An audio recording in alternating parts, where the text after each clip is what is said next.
Shalom, shalom familia. Bueno, en el nombre de Yehoshua HaMashiach, nuestro Salvador ungido, Jesucristo en español, comparto con ustedes el Salmo 10. Comienza así el verso 1. ¿Por qué estás lejos, oh Señor, y te escondes en el tiempo de la tribulación? Aquí hay algo maravilloso porque el Señor en Lamentaciones 5:20 nos dice que Él no nos va a abandonar para siempre.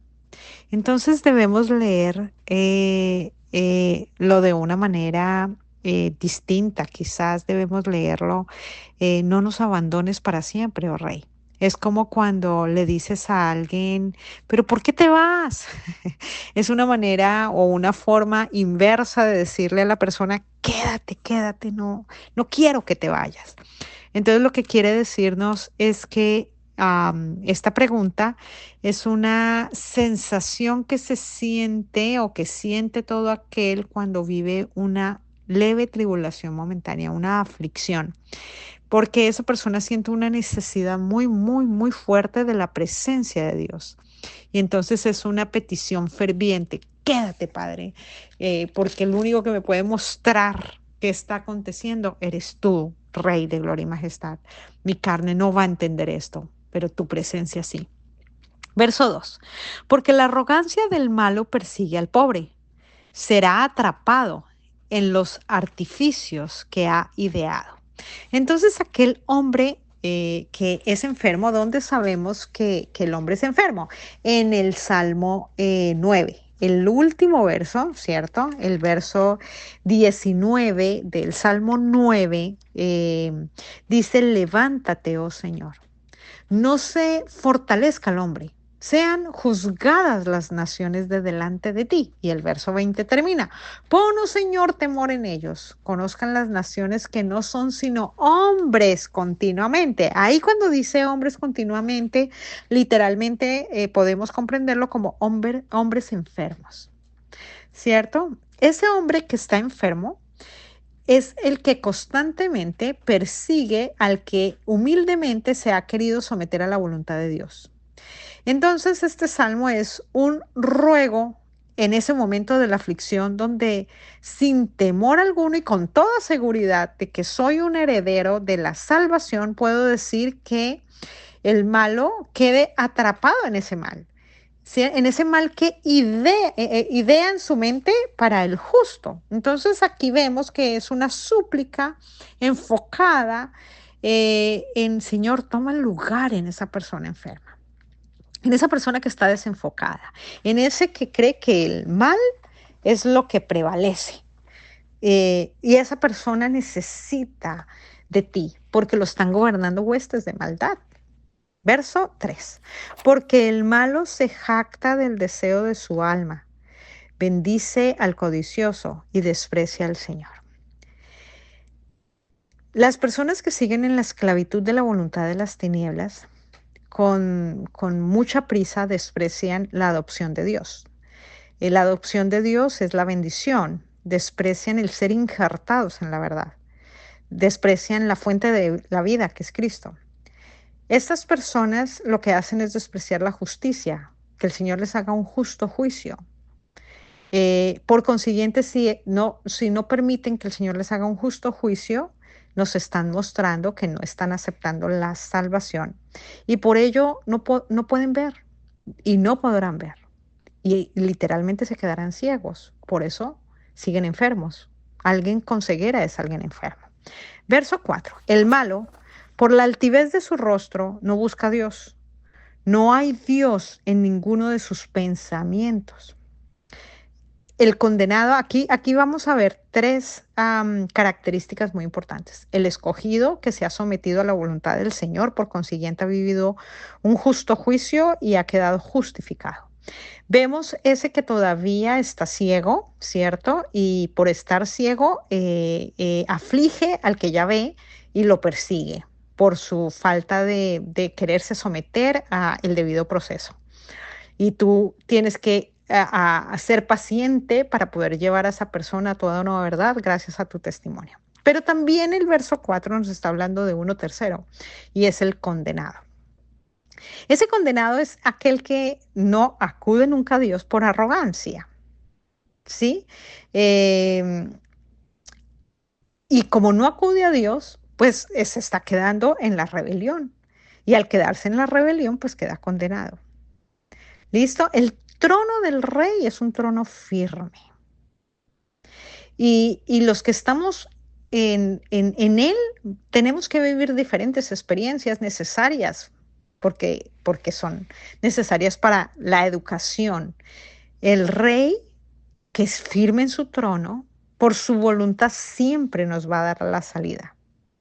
Porque el Señor vino aquí a la tierra a deshacer las obras de Satanás. Y la obra del rey, ¿cierto? Es a mantenernos levantados en él. Y Satanás lo que ha querido siempre es hacernos creer sus mentiras. Y por eso es que las aflicciones a veces están basadas en que Satanás nos quiere hacer creer una mentira y nosotros que ya tenemos la verdad entramos en aflicción porque decimos, ay Señor, sácame de aquí porque me está queriendo hundir en su mentira. Y eso son la condenación de Satanás, una mentira, que él vive y por eso quedó condenado y los que creen en sus mentiras, pues quedarán igual que él. Verso 5. Sus caminos son torcidos en todo tiempo. Sus juicios los tiene muy lejos de su vista. A todos sus adversarios desprecia. Bueno, nosotros sabemos claramente que Yeshua HaMashiach vino a traer espada. ¿Eso qué quiere decir? Quiere decir que el efecto que ocasiona la espada, ¿cierto? El efecto que ocasiona es la libertad, ¿cierto? Es una libertad que Él le da a sus escogidos. Esa es la presencia, esa libertad es la presencia de Él en los escogidos. Am, y eso ocasiona opresión en los que aún siguen en ese cautiverio de esclavitud. Nosotros, los que ya estamos en el Señor, no somos el problema. El problema es de los que aún habitan en el mundo, porque ellos habitan en el caos y el caos no ama la verdad. Los que habitamos en Yeshua habitamos en Shalom, o sea, en una complenitud. Y cuando Yeshua habla la verdad, los que, los que creen en la mentira hacen guerra contra la libertad que se nos ha dado de la santidad de Dios, que es la verdad. Y los que no desean esa santidad, los que no desean esa consagración a la santidad por sus deseos carnales, se resguardan en la vanidad de la codicia de su carne, codician en la carne. Y es el camino del enfermo, todo el tiempo tambalea, tambalea, tambalea. Y no tiene templanza, estoy hablando del enfermo, no del condenado, recordemos. Y no tiene templanza porque el juicio de Dios no le ha alcanzado todavía. Y por ello no saben con qué tropiezan, eh, porque el impío con nada se puede saciar. El único que lo puede saciar es el Señor. Y no tiene todavía nada limpio. Entonces nosotros que ya estamos limpios en el Señor tenemos que ayudar a ese a lograr entender el testimonio. La verdad la pueden entender desde el testimonio. Por eso nosotros somos testimonio para esos otros que están llamados a esa libertad y no a la condenación. Verso 6. Dice en su corazón, no seré movido jamás. Nunca me alcanzará el infortunio. Aquí estamos hablando de aquellos que no tienen la palabra en su corazón, o sea, que no haya la palabra cabida en ellos. Estamos hablando de estos, no estamos hablando de los que tienen a Cristo, ¿sí? Porque solo Cristo sabe quién de los que lo nombran podrán venir a disfrutar de esa palabra guardada en su corazón y podrán disfrutar del proceso de la santidad. Dios es el único que conoce el corazón ¿cierto? De nosotros. Y gracias a que él ha tomado el corazón, porque el corazón es el de Él en nosotros, hace que todo lo que está allí se tome, se haga obra de testimonio, que Cristo vive. Y esa es la gloria de Cristo. Hijos que revelan el testimonio, que revelan que Él ha tomado lugar. Verso 7. Llena está su boca de maldición y de engaño y de fraude. Debajo de su lengua hay vejación y maldad. La boca de muchos está llena de un amor muy fingido. Y es por eso que a el corazón de esas personas les falta el toque del Señor para que quede desmenuzada la mentira. Y necesitan ser educados por el Rey. Em, Muchos de ellos hablan con ausencia de Torah, o sea, ausencia de sometimiento a obediencia. Y por eso el discurso que tienen muchos está lleno de muchas cargas. Y eso se revela en cómo actúan y en cómo hablan, porque de la abundancia del corazón habla la boca. Pero muchos hablan y hablan y hablan y pareciera que estuvieran en el Rey, pero con sus actos realmente lo niegan. Verso 8. Se sienta en acechos cerca de las aldeas, en escondrijos mata al inocente, sus ojos están acechando al desvalido. Los ojos de los que no están en Cristo son ojos de los que no pueden ver la verdad, viven escondidos en un engaño, en cuevas. Ahí les invito a que vean el Salmo 11 porque ahí explico el que se esconde en una cueva. Y esos buscan, los que no ven, buscan hacer flaquear al que volvió a la inocencia, al que salió de toda maldad. ¿Por qué? Porque como no ven, creen que lo que están viendo es la luz, pero los que estamos en luz logramos ver a los que todavía flaquean en el engaño de Satanás. Verso 9. Acecha en oculto como león desde su cueva. Aquí se confirma lo que es la cueva.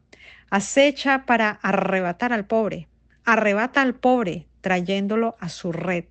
El que está en cueva todavía está en la carne, ¿sí? Está en una trinchera, se esconde para no dejarse tratar por Dios, para no dejarse llevar a la santidad. Y quiere lastimar al que ha sido manso, humilde, se ha sometido. Pero Dios hará que caiga por su propia red. O sea, quieren ponernos red, pero el Señor va a hacer que caiga en su propia red. Y este verso es maravilloso porque aquí literalmente el Señor está diciendo que gracias a que el Señor le permite caer en la propia red es porque le va a permitir una posibilidad de conciencia y eso es maravilloso. Verso 10. Se encoge, se agacha y caen en sus fuertes garras muchos desdichados. Todo ejército de maldad va a caer y por eso estamos tranquilos y seguros en el Señor. Va a caer porque Dios está dispuesto a levantar al menesteroso, lo que acabo de decir hace un momento, para equiparlo de la bondad del Señor, ¿cierto? Y quitarlo de las garras de Satanás. El Señor está comprometido a levantar a hombres que no sigan en las garras del condenado. Verso 11. Dicen en su corazón, Dios ha olvidado, ha encubierto su rostro, nunca lo verá. Familia, Dios nunca olvida a un corazón que lo ha declarado.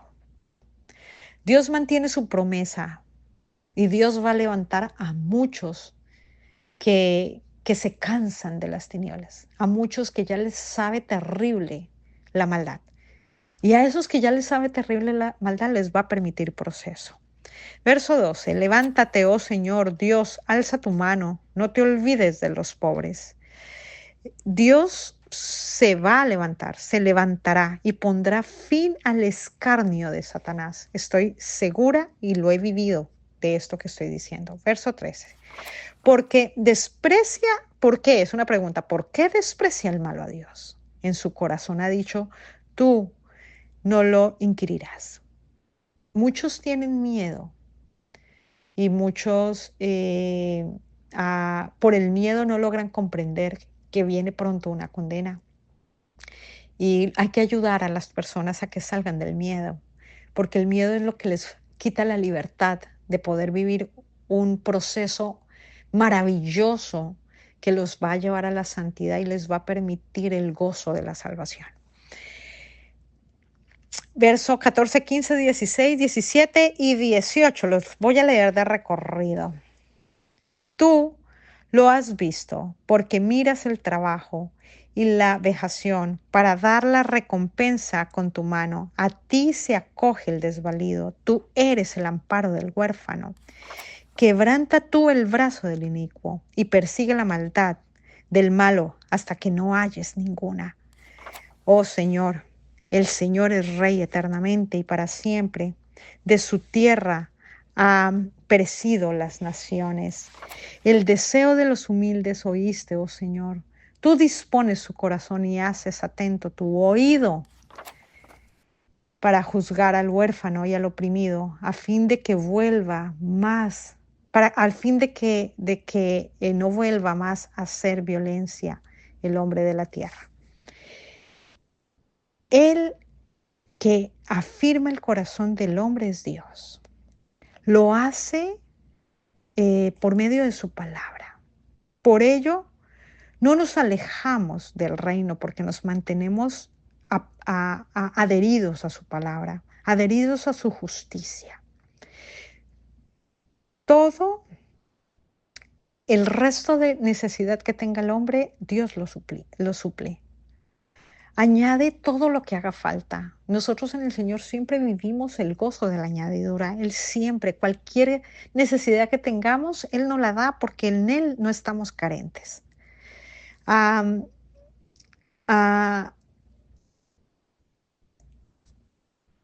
Dios está firme. La firmeza de Dios es para sostenerte.